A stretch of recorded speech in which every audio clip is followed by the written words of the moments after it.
Fabian Bastianelli. Bonjour. Bonjour Philippe. Fabian, c'est une belle histoire qui se trame avec vous. D'abord, il y a une histoire familiale parce que vous tombez dans la bibliothèque vers 13 ans sur des ouvrages sur le bouddhisme.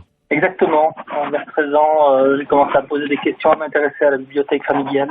Et c'est un heureux hasard. Mon père, plutôt que de me répondre directement, m'a proposé de lire les livres et puis de poser les questions. Oui. Donc je me suis plongé dedans comme on lit les Bob Moran. Oui. Et vous avez décidé d'en faire votre métier en particulier. Vous êtes praticien et vous pratiquez le shiatsu thérapeutique. Voilà. Déjà tout petit, donc, je rencontre la pensée asiatique. Ça a pas mal jalonné mon parcours. Et dans les années 2000, j'ai eu la chance de rencontrer via l'aïkido un professeur de shiatsu thérapeutique, en gros de l'acupuncture sans les aiguilles, c'est une pratique manuelle. Et j'ai étudié 10 ans avec Monsieur Kawada. Et puis c'est lui qui m'a mis le pied à l'étrier et demandé de me lancer comme thérapeute. Cet enseignement n'était délivré qu'au Japon ? Non, c'est un enseignement que j'ai pu avoir ici à Bruxelles.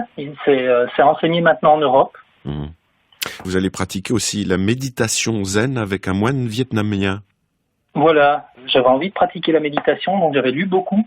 Et puis je me suis orienté vers le zen grâce à l'aïkido. Et là, je rencontre un moine vietnamien qui pratiquait le zen. Est-ce qu'il y a une relation entre le shiatsu et la pratique tibétaine zen ? Dans l'iconographie, non, l'iconographie culturelle, pas tellement, mais dans les pratiques de méditation, c'est assez proche. C'est s'asseoir et respirer. Enfin, je caricature un petit peu, mais voilà. Alors, en dehors du travail de massothérapie, le shiatsu, c'est la massothérapie d'origine japonaise, vous vous êtes dit, tiens, pourquoi pas essayer de proposer des séances de méditation zen auprès des enfants ? Alors, ça s'est fait un peu tout seul. Le moine zen avec qui je méditais m'a proposé d'ouvrir mon cabinet et d'animer des ateliers de méditation, d'abord pour adultes. Et puis alors, au fur et à mesure du temps, les parents ont demandé si j'accepterais que des enfants participent et me demandaient si je n'animerais pas des ateliers pour enfants. Et l'idée fait son chemin et on est en train de construire justement un programme pour pouvoir adapter ça à des enfants. Alors c'est un programme extrascolaire ou scolaire ? Pour le moment, ce sera un programme extrascolaire. On prépare ça avec 3 institutrices, avec l'envie peut-être de proposer ça en scolaire. On ne sait pas encore comment, mais il y a des institutrices qui sont ouvertes à tout ça. Et donc ce serait proposé soit des ateliers à l'école, soit des formations pour les instituteurs. Est-ce que l'enfant, quand vous avez un enfant de 4 ou 5 ans par exemple, il y a une vraie réceptivité pour la méditation ? C'est adapté, on ne leur demande pas d'être assis et de se concentrer pendant 1h30. Ils sont très réceptifs à leur sens. Donc c'est là-dedans qu'on va orienter les ateliers de méditation, c'est vis-à-vis de leur sens, l'écoute, le ressenti, les émotions. Et le but espéré est lequel ? Le but, c'est amener un peu plus de mieux-être, de bienveillance autour de soi. Il y a beaucoup d'enfants qui sont livrés à la télé, aux tablettes, etc. Donc par la méditation, ça permet de reprendre contact avec leurs copains un peu différemment, sans compétition, et ça permet de prendre contact avec soi profondément, et donc être en contact avec toutes ses émotions et de pouvoir ne pas garder trop de frustration à l'intérieur.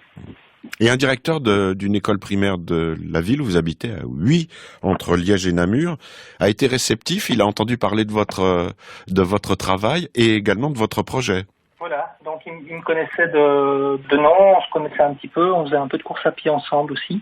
Et il m'a demandé de pouvoir animer toute une journée pédagogique sur ce thème-là pour les enseignants. Est-ce que vous pensez que ce projet est adaptable à tout le système scolaire et entre autres aux classes primaires ?